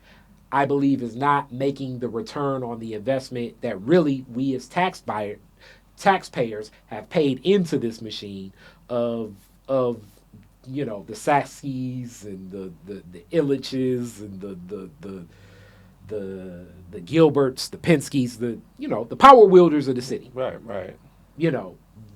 The return on investment has not come back, even the Ford family. Like, so this puts things in a rock and a hard space. I really follow that Ford project a whole lot, the train station project a whole lot. Yeah. When we think about like the power wielding between the Maroon and Ford family. Yeah, for sure. Because that's what it was. And basically the city of Detroit paying the bill, paying the Maroons and paying the Fords to do this project that I just think will be unsuccessful because just the whole idea of, and I've debated hard against a lot of my friends. This is just Kari Frazier logic. If I am a leading technological automotive, as they don't even call it automotive, they call it mobility engineer or designer, why the hell would I move to Detroit? When I could go to Silicon Valley, when I could go to Australia, when I could go to South Africa, we're going to get maybe like, what would I say? Like, we're going to get class D of those IT engineers. Yeah. We may be lucky to get like that real young one that may have like some drug problems or something to come here and play around, but we're not getting the Lee Iacocca of that class. Because I'm more interested in working at Tesla. Right. Where the technology is already moving. That's how that world moves, and that's how it spins. I want to be on the cutting edge of what's hot. And the infrastructure of Ford Motor Company from the traditional automotive industry, it's not even built in the design of it ain't even built like that. Like, so I just don't think that electronic mobility is going to be something that Detroit could ever be a leader in because it was it's fought for so long to stop it. Right. And this is just like 1 + 1 = 2 logic. So all of a sudden the biggest detractors to this industry are going to turn around and flip the switch because, the president came and gave some money and give a couple speeches and all of that stuff. Man, hell no. Yeah. No. If you want to get an electronic car, you probably need to be thinking Tesla. Right. Get some stock. Right. And I bet you the Ford executives would be thinking Tesla too, because they be looking at what they do and the way that the operation, back to the initiation of the operation. These other electronic car companies, Tesla was built in that way, in that design. The origination was it that. Ford ain't built like that. General Motors ain't built like that. You can't change. Leopard can't get new stripes. Right. New spots, I should say. Yeah, I agree with you. I think a lot of this stuff is overstated. I think a lot of these things are inflated beyond, what can be delivered, like realistically. And so, like, you a business person, you know that when we think about real estate, like as an investment space, like there are huge returns, but it's wildly speculative. And a lot of the value exists not tangibly and not productively. It exists on paper. And so, you get all of these people in these real estate spaces, these land development spaces, and they build value portfolios. But, like, what is the real value for Detroit, and not just 5, 6, 7 years from now, like when the building is thrown up, like as we move forward. So I don't think those things are coming to fruition just because of the fakeness of it, right? But then also too, I would go a step further. I would say we don't even want the we don't want what has been stated in terms of the returns. Not really, right? Because if GM if Ford, right, and the Illages and the Dan Gilberts of the world, right, if they really get to remake this city in their image, ain't no place for me and you. No. Ain't no place for me and you. No. And that's what a lot of our folks got to know. It's like, yeah, we love our downtown. I remember when downtown was, yeah, this fucking ghost town. But yo, it was, we could still find our spaces. You know what I'm saying? And but now you go downtown, you see Susie, walking her dog, and right, you see the right. You can tell the dynamics are changing, right, and they're changing in ways that is eroding. Like we talked about these fortified black spaces, right? They getting them out the way, get out the way, right, and something else is being kind of put in its place, and you have a contingency of black Detroiters, and yes, they are homeowners. They are building wealth. They have been building wealth, and they're looking at the property value right upside to it. Like, yo, yeah, so maybe there is some gentrification happening, but yo, it's gonna help my bottom line. Right, it's gonna help my bottom line. My property values go up. Right, I build wealth and all of these type of things. But in the long run, what happens is, right, Detroit being majority black space, politically, economically, those type of things, right, those things get moved to the side, right, and those things get destroyed in the whole process. So I would argue, like, we don't want the return on investment because that right there destroys majority black Detroit. I feel what you're saying, and that's why I feel like the return on the investment won't ever come, because it's still a lot of people in it. This, when we think about what Southeast Michigan is, it's a big region, but it's anchored by Detroit. For sure. But it's still a lot of white folks that say, I will never go past 8 Mile. It's like just like that exists heavy. No doubt. I don't care. The Lions, the Tigers, the Pistons, the Red Wings. You know what I'm saying? Elvis, come back to life. You know what I'm saying? Like, they will not cross 8 Mile. Yeah, for sure. It's a strong constituency in that. Sure. Some of it seen more in like the entertainment, like food space, but like viable businesses and where things go, I think it'll be tough. It's a lot of lipstick on the pig. So for us, we have to move in certain ways, be smart. That's where I definitely applaud the People's Platform. And you guys got something coming up big.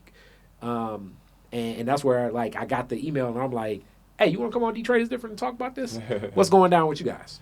Yeah, so right now, Detroit People's Platform, we have a few kind of anchor issues that we focus on.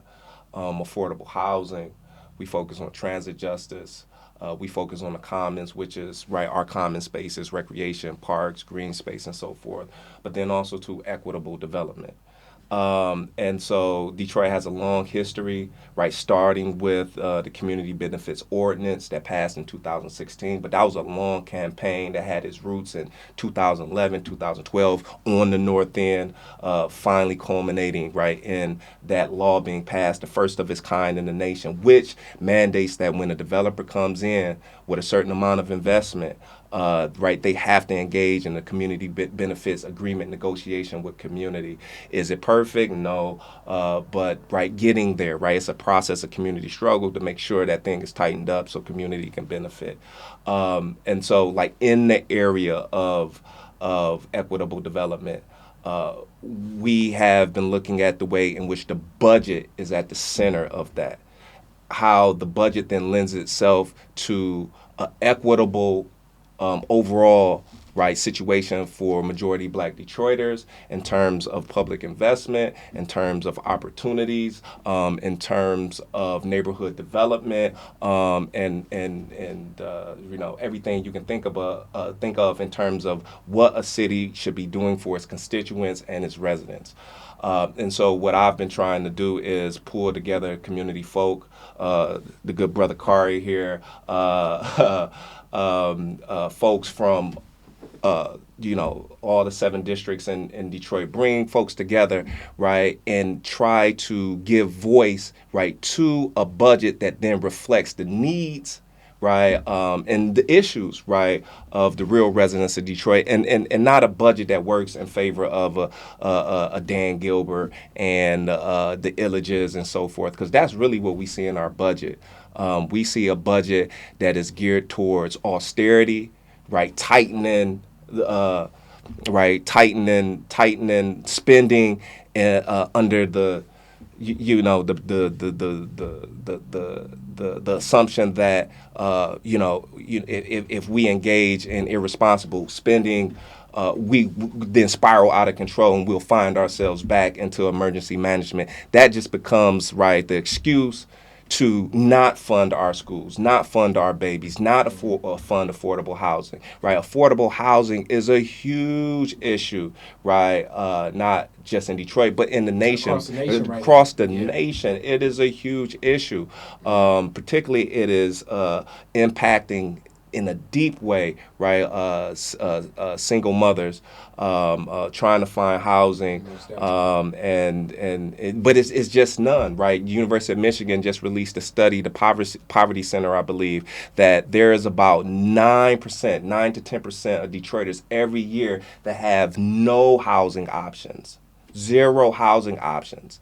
And so the only option that they have is to leave Detroit, right, or be homeless. Yeah. And so, right, and so, and that's what you see a lot of. And so we want a budget that prioritizes, right, folks who need it the most, right? Folks who need those type of dollars to ensure a certain quality of life and well-being that need it the most. Not somebody like Dan Gilbert to get $60 million more to develop this huge monument to itself that, like we all know, won't culminate, right, into huge benefits for Detroit. Just for him, is I would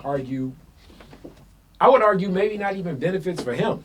I mean the model and the design, and I guess it's more it's almost like it's a slap in the face that he presents it as if the city could say no because you're in for a pound of flesh already. It'd be like a contractor working on your house saying, yeah, I know I said that, doing your gutters was going to be $2,000. I need another $600. What you going to do? Have half built gutters? No. You're going to give them the other $600. Right. And that is the challenge of what you're saying. And this is also one of the key points of one of my biggest critiques against, capitalism is that it pushes scarcity. And the engineered need of scarcity is what's supposed to be the engine to I guess, push more intellectual design, have supply meet demand, have people be more creative. But the challenge in that whole theory becomes like what you say. What's going to happen is the easiest way is to corrupt the system. Right. You're gonna dirty Mac. You're gonna muddy the waters. You're gonna look for a competitive advantage where you're gonna be cheating and play outside the rules. Right. And especially when we think of because a lot of that stuff is civil. Meaning like it's not criminal. It's civil acts. Meaning you're gonna sue, as we see our former president being sued by the Attorney General of New York right now. Mm-hmm. And a lot of people are applauding that. Like, wow, this is gonna be justice. When in reality, I look at that and I think that. Our former president may be him and his legal team as an accounting team have been some of the savviest dealing with civil infractions we've ever seen in American history. Mm-hmm. So to take on those machines in a civil way, you're backpedaling. Right. And what we just watched with the opioid crisis, where it just is known, like the FBI investigators, doctors, federal attorneys would just say, like, clearly we knew that these people were peddling direct drugs to Americans, but we can't do anything because the deep pockets of continuations, holding court cases, challenging every little loophole of how you found this information, it exhausts the system because it perpetuates and it feeds into, if you have corporate interests, you basically being able to exploit everything that you need to in this system. That is the name of this game. So I give this a larger lens to say that when we talk about the housing instability at 9%, looking at what's happened in our, for anybody that studies economies, like, in poverty, our president's not honoring that it's a recession right now, but any logical person says, okay, 2 quarters of economic spending down means it's a recession. So we're past a recession. Right. I think we're closer to a depression. The housing market that shot up clearly out of nowhere during the pandemic, where people were basically buying a house in 2020, selling another one in 2021, and so forth and so on for this year. We know that that's a bubble that's going to burst. Like, I'm surprised it's not bursting like right now, because people can't afford these weird re-engineered 30-year mortgages. The reason why, as when you talk about Gilbert, the reason why Rock Financial is no longer Rock Financial is because Rock Financial has a lot of lawsuits from the 2008 crisis. That's right. Which I'm sure Rocket Mortgage will end up with a lot from the crisis now, and it'll be a new name of a company when it comes, when they shift the name to, I don't know, Rocket Financial or something. It'll be something new, you know what I'm saying? Because this is all the way that this game is played. So when I say the way the game is played, leverage, power dynamic, I like that you speak to power dynamic. You're right. It's cash is going to get tighter for a lot of Americans right now. No doubt. And finding a place to stay in this weird market of the way that these 0% interest rates cause housing to cause residency to become such a profitable margin.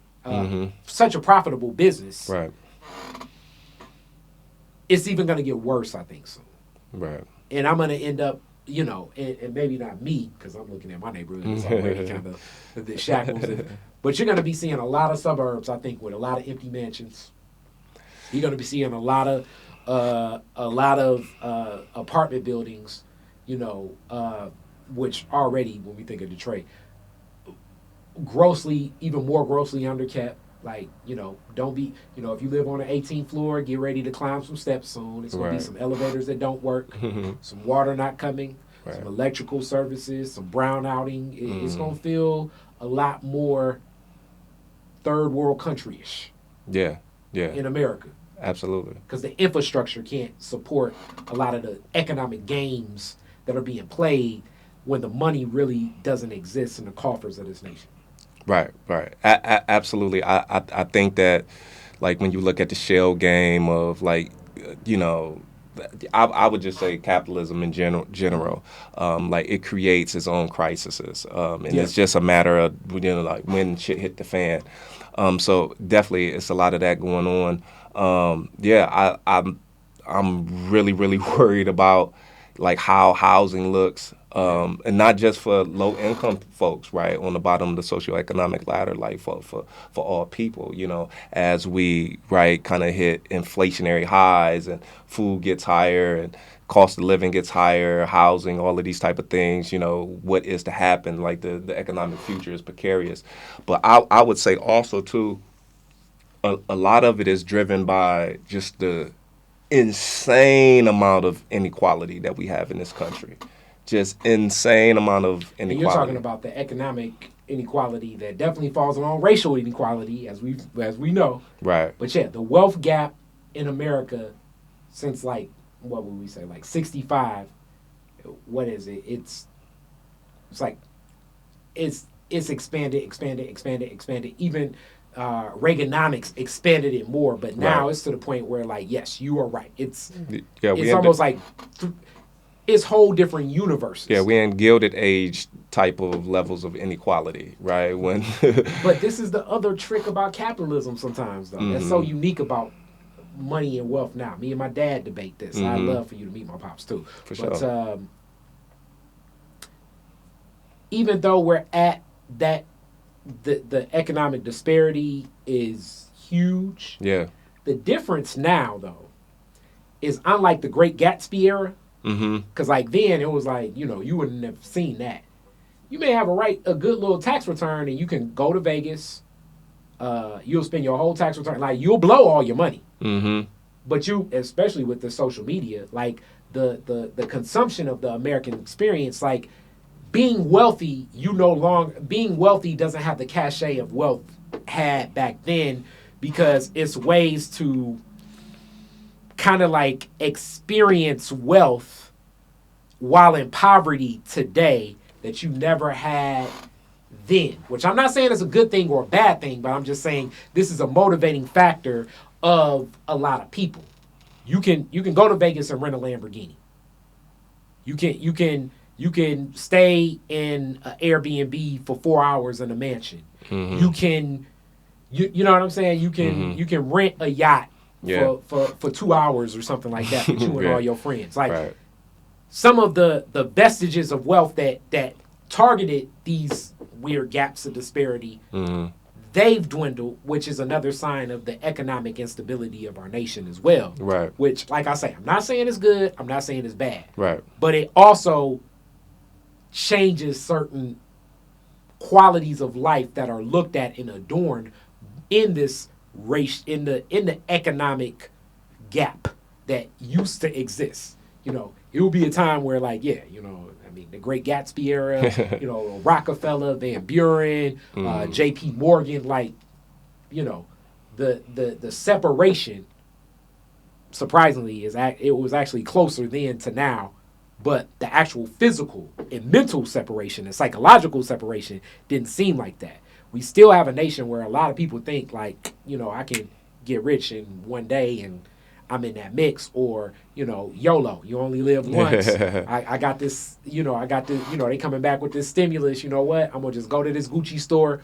I want to be the first person there. Like the rapper from Detroit that's like, I'm going to be the first person in Detroit to buy something from the Gucci store. Where it's like, this is the other layer that we're fighting against in this consumption, that,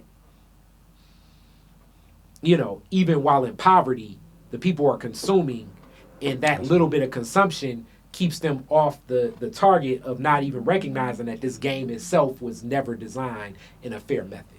No, I think some of that is definitely going on. I think that, you know, like Marx even says this, right? He's like a staunch critic of capitalism, right? Yeah, Karl Marx, like, he's a staunch critic of capitalism, right? But he even recognizes the revolutionary and productive capacity of the system of capitalism. It produced a lot of shit, right? And so, are we producing more shit now than in 14? Well, absolutely, right? And so, because of that, it raises the material consumption of everybody, like per capita, right? And so everybody is consuming more. And so, yeah, I think that lends it, like, that's important to me, because I'm always thinking about, like, power. Like, how does that legitimize power? How does that solidify power and perpetuate power? Or how does it disrupt it, right? That potentially, pacifies resistance, right? Because, right, you know, like Marcus, I'm thinking, as soon as this check come in, it's like, man, Theo just hit me up about, you know, all this housing and disparity, and I'm still sleeping on my mama's couch, but next week I'm getting a Gucci belt. So, I'm good, right? I'm probably in the game. My mixtape drop, you know what I'm saying? I get this Gucci belt, I get my new Cardis. You know, they gonna really know I'm a real rapper then. Yeah. And so the illusion of prosperity becomes easier to construct for people, which then debilitates them in terms of, like, so, you know, Marcus Garvey says, like, when charismatic leaders can't mobilize people for change anymore, the conditions themselves will. But when the conditions that we all think should be so messed up, people should be outraged, aren't doing just that, then the conditions, right, they lose their revolutionary invoking potential. You know what I mean? I like that you said that, because you just actually crystallized it for me. Because, it's like you can live in an illusion, especially now in, you know, social media, or, you know, not the metaverse or something. You can be a whole, you know what I'm saying? Like, I'm homeless and I'm living on the street, but in the meta world, I got, you know, I got a whole whatever, you know what I'm saying? Like, you know, I got 20 mansions, you know what I'm saying? I'm balling. Yeah, I'm balling. good. Exactly. I'm the man in the metaverse, you know what I'm saying? Like, you call me broke, but hold on, let me put these glasses on. Exactly. And so what happens, so definitely some of that is going on. A lot of that is going on now. But I think a lot of that has always happened, right?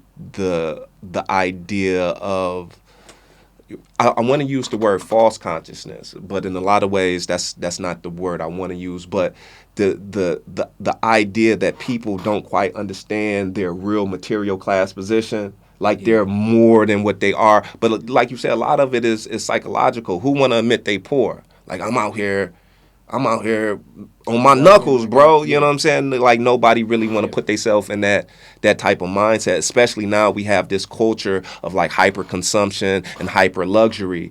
And so it's just the appearance of that stuff conspicuously. Like I ain't gotta have money, I just got to look like it. You know what I'm saying? And I'm in the game.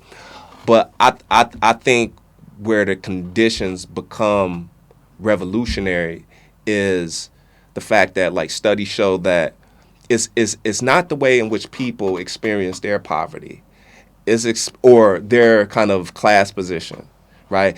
It's about the way in which they experience their class position relative to other people, right?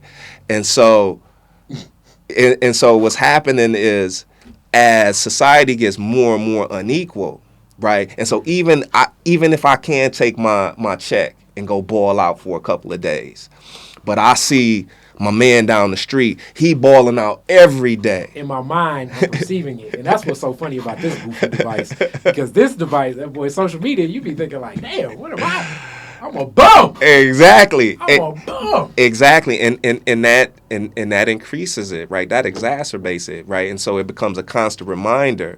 And that's why, right, and you bring up the technology, that's why over the last 15 years, but studies show, right, you can see the increase in mental illness, anxiety, right, body dysmorphia, all of these type of things from the time the year after the smartphone comes out, right? And so it's a way in which people are becoming more and more like conscious and aware of the social and economic distance between them, right? And not even the average person, the people at the top of the right. Kid, you know, when we look to social media, we're not comparing ourselves. I'm not comparing myself to Kari in Milwaukee. I'm comparing myself to, I don't know, Icewear Vezo. Yeah. Yeah. You know what I'm saying? Yeah. And Sada. Jay-Z. Exactly. You know what I'm saying? It's like, damn, Jay-Z did that.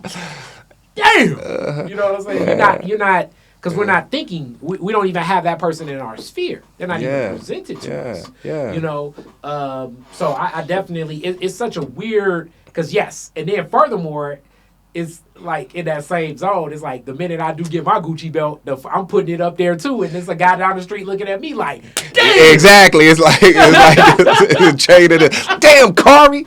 Yeah, exactly. Yeah, absolutely. Then he finally get his Gucci belt, the person looking at him like, damn! Absolutely. You know what I'm saying? So like, a never-ending cycle. Yeah, a never-ending cycle of thinking that this consumption is going to fill the emptiness of probably something that's already intrinsically in us, but it's just natural. You know what I'm saying? Like this. But and the thing about it too is that it's really rooted in our human social brain, right? The fact that the inequality, the economic inequality, would cause us so much despair. Because we are social beings. Like we want to be hooked. We want to be tight with one another. Like we want to create strong social bonds and relationships, meaningful relationships, not materialistic, shallow, right, fake relationships.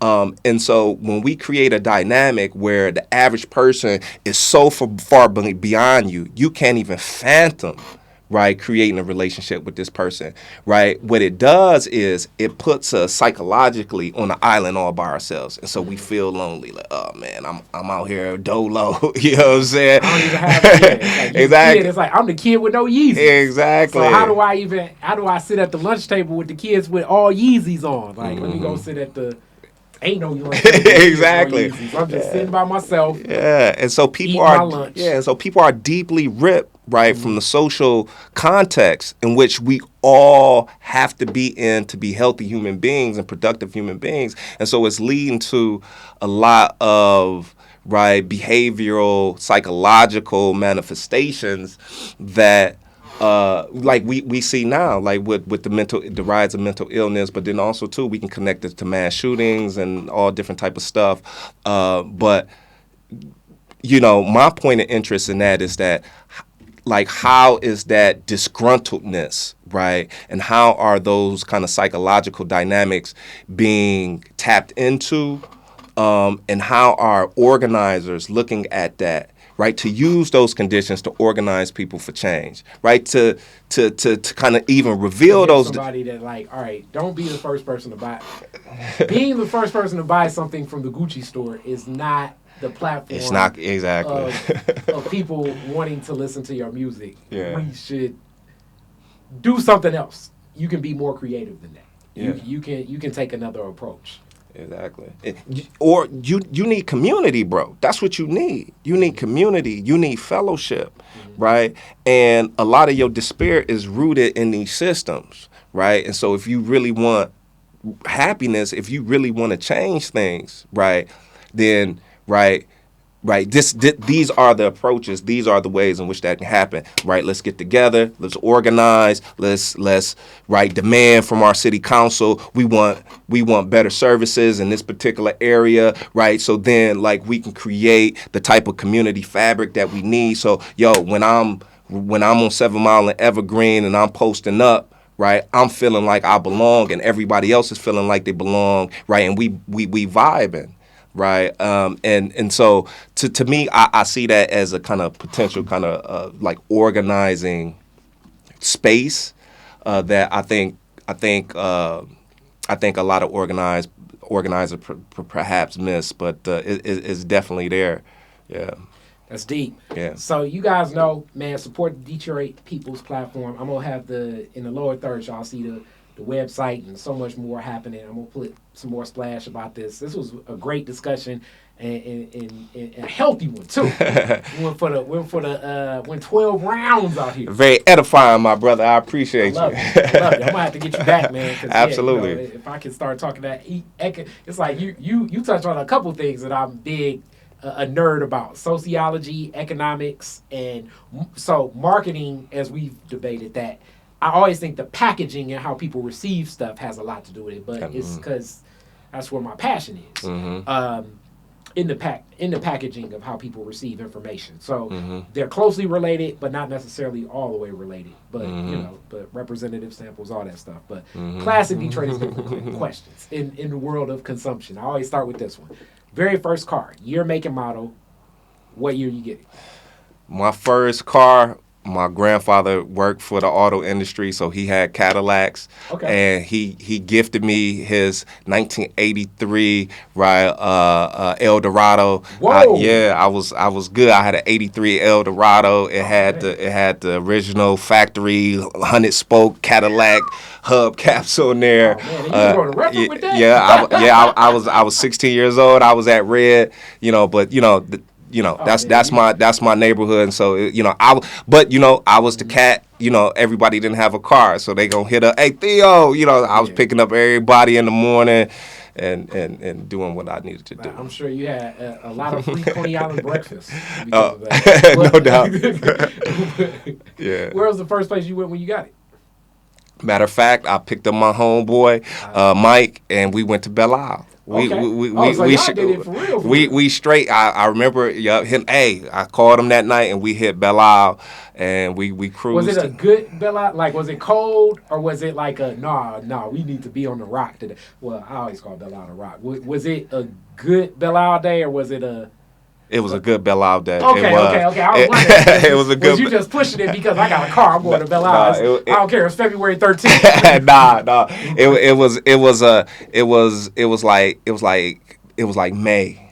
Oh, Yeah. but like a warmer May Day? Yeah, Oh, it was that's like a good warmer little May holiday Day. right there. It was like 8 o'clock. You know what I'm that's a good saying? little holiday back Yeah, then. yeah. So yeah, man, you taking me back. Absolutely. You said 97, so that means that was like 95, 96. Oh, That's man, right. That was a classic That's one right. there. That's when you used to hit Jefferson, and Jefferson Would be was packed. packed. You know what I'm saying? Oh, Jefferson will be jumping. You know what I'm Yeah, saying? yeah. Before you even get to the aisle. You know what I'm I saying? know, and it's like, oh man, you definitely had a spaceship with you too. Yeah, Eldorado. absolutely. At What happened? Eldorado. Did you keep it?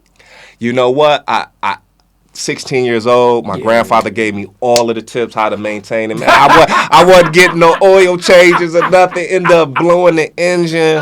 Tried to save it, but it was a wrap, bro. You would have had It was a wrap. You would have had a for show classic. And for sure, I think about that car. It was a beautiful car too, and it was my grandparents. You know, so it's a car that I always think about. You Actually, would have had a absolutely, for show classic. It's absolutely. Like you went from an Eldorado to the bus. They were like, what happened? For sure, for sure. I didn't. I'm a kid, man. So, yeah, you can't I'm blame. a kid, Yeah. man.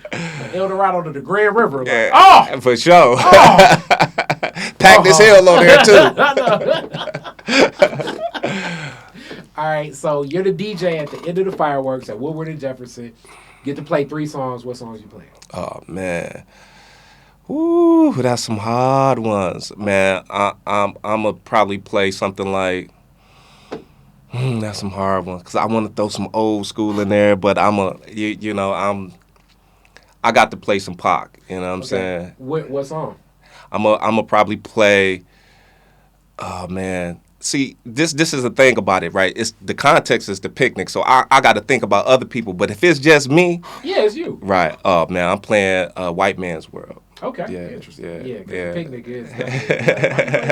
Exactly. Like, I what's assume the going picnic on? Pac song, maybe I Get Around. Or, Exactly, I Get Around definitely. Or what else is a Pac picnic song? Oh, California Love. California Love. I play All Eyes on Me. My Ambitions as a Rider. You know, something like that.